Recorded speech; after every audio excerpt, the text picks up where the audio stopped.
Assalamualaikum warahmatullahi wabarakatuh. Hai sobat channel YouTube Fadran Okta. Kembali bersama saya dalam tayangan video berlayar dari tepi laut ke Sungai Carang. Beberapa waktu lalu saya berkesempatan diajak oleh Dinas Kebudayaan dan Pariwisata Kota Tanjung Pinang di bawah pimpinan Bapak Suryadi serta sejumlah penyair dan budayawan, diantaranya Datuk Rida Kaliamsi, berlayar dari tepi laut menuju hulu Sungai Carang. Kami berangkat dari Pelantar 1 menggunakan kapal motor Banawa Nusantara 120. Kapal berbahan campuran kayu dan fiber ini berjalan pelan menyusuri muara Sungai Riau menuju ke hulu. Dikutip dari tulisan Datuk Rida Kaliamsi tentang Sungai Carang, pusat perdagangan dan peran sejarahnya, bahwa Sungai Carang merupakan salah satu urat nadi perdagangan di kawasan Selat Malaka, khususnya di Tanjung Pinang, ibu kota Provinsi Kepri. Sungai Carang sudah dikenal sejak zaman Kerajaan Melayu Melaka sebagai pangkalan angkatan perang laut yang dipimpin oleh seorang laksamana sungai yang panjangnya sekitar 25 km ini berhulu di Gunung Bintan dan bermuara di Teluk Tanjung Pinang dan ujungnya sampai di Selat Riau. Dulu sungai ini bernama Sungai Riau. Namanya konon berasal dari kata Rio, Portugis. Rio dari bahasa Portugis, Riuh Melayu, dan Riau Cina. Sudah dikenal sejak Kerajaan Melayu Johor ketika Laksamana Johor Tun Abdul Jamil atas perintah Sultan Johor Abdul Jalil Riyad Shah membangun pusat pemerintahan Kesultanan Johor yang baru, pengganti ibu kota Kerajaan Johor di Batu Sawar yang dihancurkan Kerajaan Melayu Jambi. Ibu kota baru ini dinamakan Pangkalan Rama atau Ulu Riau karena terletak di Sungai Riau. Sekarang disebut Riau Lama atau Ketarbah karena tembok istana dan bentengnya sudah rebah atau roboh. Sungai Carang sudah memainkan peran sejarah sejak lama. Meskipun dari sejarah baru tahun 1673 ketika Tun Abdul Jamil mulai membangun istana untuk Sultan Johor Abdul Jalil Shah III, tapi Sungai Carang baru berkembang pesat sekitar tahun 1675 ketika Sultan Johor Ibrahim Shah pindah ke Ulu Riau dan memerintah kerajaannya dari sini.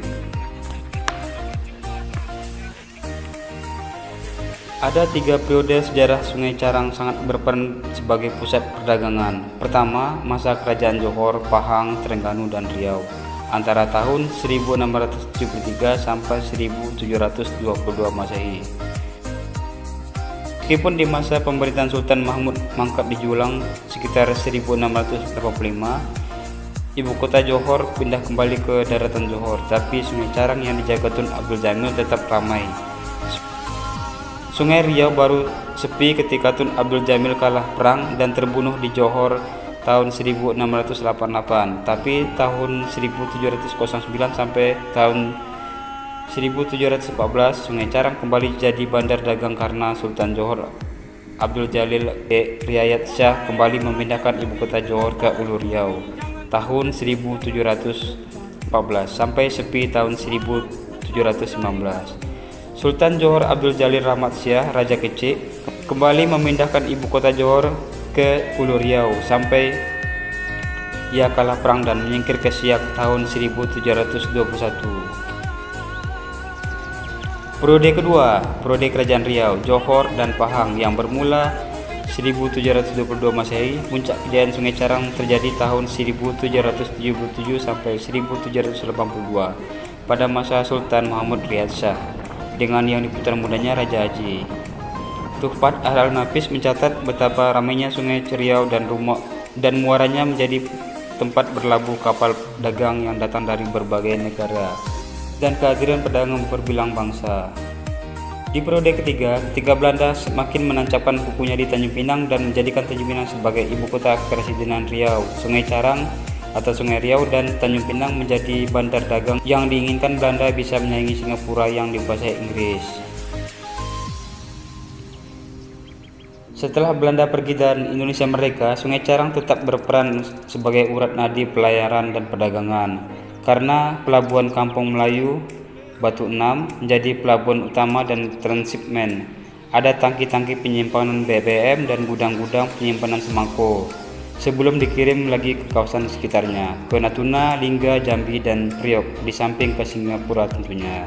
Sungai Carang setidaknya telah menjadi pusat pemerintahan Kerajaan Johor, Pahang, Terengganu, dan Riau, Kerajaan Riau. Lingga, Johor, dan Pahang hampir 200 tahun, menjadi urat nadi perdagangan. Kawasan Nusantara sejak tahun 1675 dan menjadi pusat pertumbuhan budaya antarbangsa. Keberadaan orang Bugis, Jawa, Maluku, Cina, India, dan Eropa di Tanjung Pinang. Dulu di zaman Belanda ada Kapitan Cina dan Kapitan Keling sebagai pimpinan etnik, menunjukkan Tanjung Pinang dan Sungai Carang berperan penting dan berpengaruh terhadap perdagangan dan perbancuhan budaya di kawasan ini. Ulu Riau, Tanjung Pinang, dan Sungai Carang merupakan salah satu pusat perdagangan penting di kawasan Semenanjung dan Selat Malaka ini.